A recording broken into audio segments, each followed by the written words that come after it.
dans un monde qui a presque complètement perdu ses repères. Celui qui a la foi en Dieu ne sera jamais perdu. À chaque semaine, je rencontre des gens dans mon bureau virtuel sur Zoom et j'ai des discussions avec des gens qui traversent toutes sortes de difficultés, que ce soit santé, finances, famille, couple, etc. Et à chaque semaine, je pleure avec des gens dans mon bureau. Mais j'ai remarqué qu'il y a une différence entre ceux qui ont la foi et ceux qui ne l'ont pas. Ceux qui ont la foi pleurent quand même, mais ils pleurent d'une manière différente. Ceux qui ont la foi, leur larme n'est pas simplement l'expression de leur tristesse. Ceux qui ont la foi, leur larme est aussi l'expression de leur espoir en Dieu parce qu'ils ont la foi comme repère. On va regarder pendant cette série à la vie d'Abraham. À plusieurs reprises, le Nouveau Testament cite en exemple la foi d'Abraham. Elle l'appelle même le père de la foi. Et on va regarder à différentes vignettes de sa vie et vous allez être surpris, renversés de voir comment la vie d'un homme qui a vécu il y a 4000 ans est encore pertinente pour nous aujourd'hui. Dans le message d'aujourd'hui, je veux explorer le lien qu'il y a entre la foi et la bénédiction. Entre la foi et la bénédiction. Et le titre du message, c'est « Comment être béni ». Est-ce que quelqu'un veut être béni en ce début d'année? Je suis certain que oui. J'ai une nouvelle pour toi. Si tu veux être béni, ça va te prendre de la foi. Mais la foi n'est pas le truc qu'on prend pour manipuler Dieu. Seigneur, je veux cette maison-là, je veux cette voiture-là, et si je prie, si je ne doute pas, si j'ai assez de foi, Dieu va accomplir mes désirs. Ça, ce n'est pas la foi. Ça, c'est du paganisme. Ça, c'est d'essayer de forcer la main de Dieu. Quel est le lien entre la bénédiction et la foi? Le mot bénédiction se retrouve 400 fois dans la Bible et 88 fois dans le livre de la Genèse. Quand tu penses bénédiction, tu penses à quoi? Matériel, financier, santé?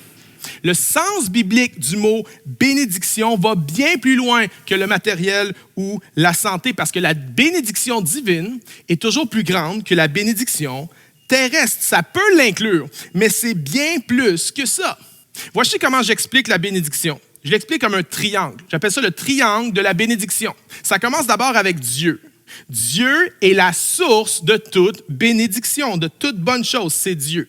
Ensuite, il y a la foi.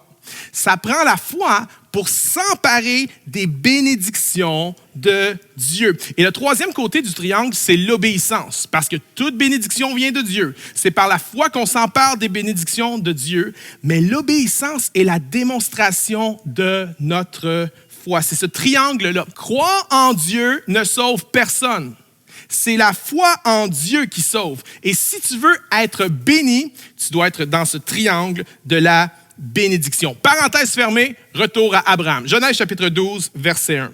L'Éternel dit à Abraham, « Va-t'en de ton pays, de ta patrie et de la maison de ton père, vers le pays que je te montrerai. » Et une des questions qu'on peut se poser, mais c'est pourquoi Dieu demande ça? Pourquoi Dieu il veut qu'Abraham quitte tout comme ça? La réponse nous est donnée dans Josué 24. Ça nous explique que la famille d'Abraham n'adorait pas Yahvé. C'était une famille d'idolâtres. Abraham venait d'une ville qui s'appelait Ur en Chaldée et on adorait le dieu de la lune, le dieu Sin, S-I-N. Intéressant pour ceux qui connaissent l'anglais. Et Abraham était parti de Ur et il s'était arrêté à Charan. Charan avait un méga temple en l'honneur du dieu Sin. Mais Dieu appelait Abraham dans la terre de Canaan. Et lorsque Dieu dit à Abraham, tu vas tout quitter, ton pays, ta patrie, la maison de ton père, Dieu est en train de lui dire ceci. Abraham, tu vas te couper de tout ce qui est idolâtrie dans ta vie. Ton pays. Les dieux étaient des dieux territoriaux à l'époque. On disait, voici le dieu de cette région-là, le dieu de cette ville-là. Coupe-toi. Ta patrie, les clans avaient des dieux. Chaque clan avait son dieu. Coupe, Abraham. La maison de ton père, il venait d'une famille d'idolâtres. Dieu dit à Abraham, tu vas tout quitter cette idolâtrie pour apprendre à avoir une relation avec moi. Maintenant, voici la bonne nouvelle.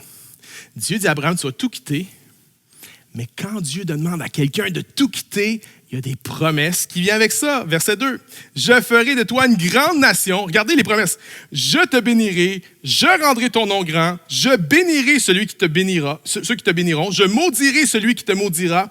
Toutes les familles de la terre seront bénies en toi. » Si tu fais la liste, tu prends le temps de lire le texte attentivement, il y a 7 bénédiction. 7 est le chiffre de Dieu. 7 est le chiffre de la perfection. Dieu est en train de dire à Abraham, Abraham, tout ce que tu as besoin, tout ce que tu vas quitter, là, j'ai quelque chose en réserve pour le remplacer. J'ai toutes les promesses en réserve pour toi, Abraham. Et Abraham fait quoi? Verset 4. Abraham partit comme l'Éternel le lui avait dit. Pour le lecteur ancien, les premiers lecteurs de la Genèse, tout le monde faisait « What? Il l'a fait? Non! » Il a tout quitté. Abraham obéit parce que la foi et l'obéissance ne peuvent jamais être séparées. C'est pour ça que l'auteur aux Hébreux dit que c'est par la foi qu'Abraham a obéi à l'appel de Dieu. C'était pas facile pour Abraham. Mais j'aimerais dire ceci, la foi, là, c'est pas juste de continuer à croire en toutes circonstances. La foi, c'est aussi d'obéir en toutes circonstances. Dieu a dit à Abraham, si tu quittes, je vais te bénir. Watch-moi bien aller. Est-ce que Dieu a béni Abraham? Est-ce que Dieu a tenu sa promesse? Big time. Abraham était vieux, sa femme était stérile, avancée en âge. C'était impossible pour eux d'avoir une postérité. Dieu leur a donné une postérité. Il leur a donné Isaac et Dieu a béni Isaac. Et Isaac a eu Jacob et Dieu a béni les 12 fils de Jacob qui sont devenus les 12 pères de la nation d'Israël qui se sont emparés de la terre promise. Dieu a tenu sa promesse. Dieu les a bénis. Maintenant, tu dis, OK, ils sont bénis. Mais qu'est-ce que ça change pour moi? Laisse-moi te poser une question. Est-ce que tu crois, est-ce que tu as la foi au Seigneur Jésus-Christ? Parce que si la réponse c'est oui, ça change tout pour toi. Et si vous êtes à Christ, vous êtes la descendance d'Abraham, héritier selon la promesse. Paul dit, si tu as la foi en Jésus-Christ, tu es un descendant d'Abraham. Galates 3, verset 9. De sorte que ceux qui ont la foi sont bénis. Avec Abraham, le croyant. Si tu es un fils d'Abraham, tu es héritier de la promesse. Paul dit, la conséquence dans ta vie, tu es béni. Comment tu te vois? Tu te vois-tu comme quelqu'un qui aimerait être béni? Quelqu'un qui aspire à être béni? Quelqu'un qui voudrait être béni? Ou est-ce que tu te vois comme quelqu'un qui est béni? Souvent, en tant que croyant, on a une posture et on dit à Dieu, « Seigneur, bénis-moi, bénis-moi, bénis-moi, bénis-moi. » Et Dieu dit, « Lis ta Bible, t'es béni, t'es béni, t'es béni. » Est-ce que tu as la mentalité de quelqu'un qui est béni?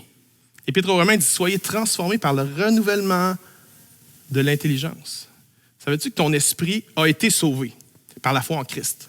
Ton corps, lui, un jour, il va être sauvé à la résurrection des morts. Mais ton intelligence, elle est en train d'être sauvée.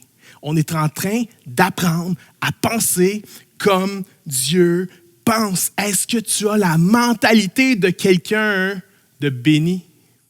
Quelqu'un qui a une mentalité d'une personne bénie, elle s'attend à voir la bénédiction. Tu es peut-être dans l'adversité en ce moment, mais tu es béni. Et la bénédiction parle de la finalité que je vais triompher de cette adversité. Je vais remporter la victoire sur cette épreuve dans le nom de Jésus parce que je suis béni.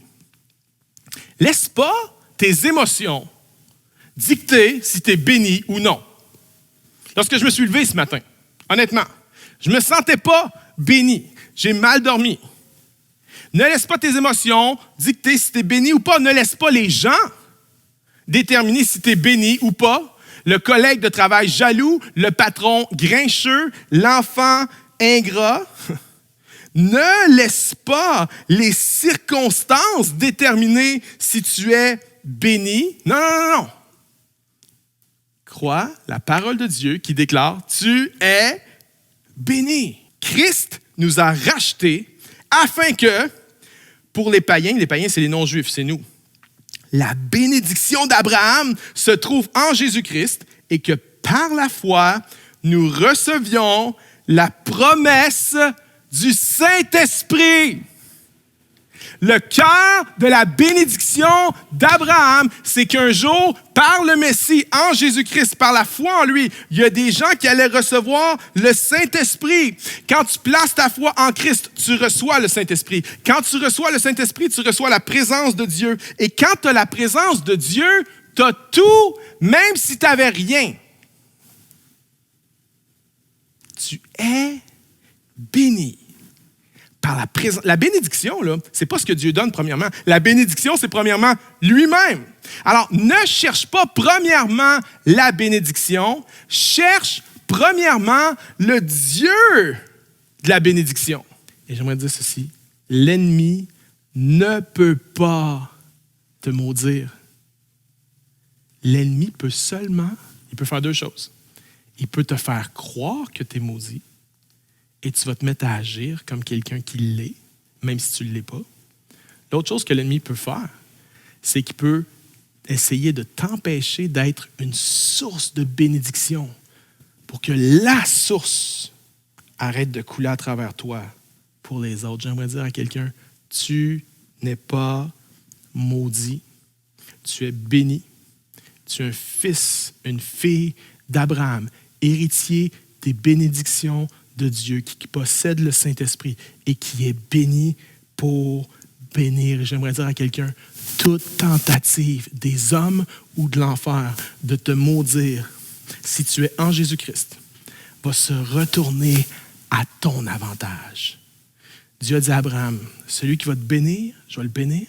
Celui qui va te maudire, je vais le maudire. Et on voit un exemple de ça dans le livre des Nombres, où il y a un faux prophète qui vient au nom de la nation de Moab pour maudire Israël. Et à chaque fois qu'il essaie de maudire le peuple de Dieu, c'est la bénédiction qui sort de sa bouche. J'aimerais dire, chaque malédiction qu'on a voulu prononcer contre toi si tu es en Jésus-Christ, elles ne pourront pas arriver. Dieu va changer la malédiction en bénédiction parce que tu es aimé de Dieu. Tu es béni.